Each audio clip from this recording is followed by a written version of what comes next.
มาទស្សនានៃព្រាបមន់ចាដែលនៅក្នុងទ្រុងថ្មីដែលខ្ញុំបានធ្វើឲ្យអញ្ចឹងណាបងប្អូនចំពោះព្រាបមន់ក្នុងទ្រុងថ្មីនេះគឺខ្ញុំដាក់វាចំនួន4អញ្ចឹងណាវានៅទូចូលគ្នាព្រោះខ្ញុំអត់បានដាក់អានេះឈ្មោះនោះដែលពងតែខ្លាចដល់ពេលនេះទៅវាញ៉ៃទៅចំពងបាយអញ្ចឹងណាបងប្អូន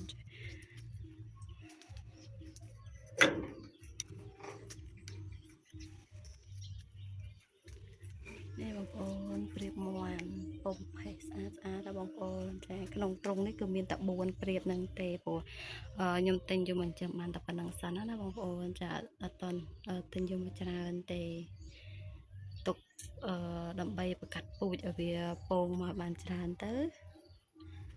ងាយស្រួលអញ្ចឹងណាបងប្អូនចាហើយមុនហ្នឹងគឺខ្ញុំបានដាក់ចំណីឲ្យវារួចរាល់ទាំងអស់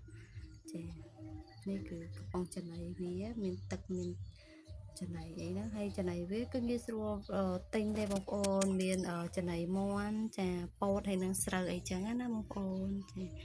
ហើយនេះវាសុបាយវាព្រោះវាបានទ្រុងថ្មីធំទលាល្អអញ្ចឹងងាយស្រួលហក់លោតអីចឹងបងប្អូនអើយចានេះចំណីវាគឺមាន2កន្លែងចឹងបងប្អូនចាដាក់ឲ្យវាស៊ីចឹងទៅដាក់វាផឹកចឹងទៅបងប្អូនចាពេលវាចង់ស៊ីវាហក់មកស៊ីទៅវាចង់ផឹកវាទៅផឹកអញ្ចឹងណាចាទលាយណាធំល្អ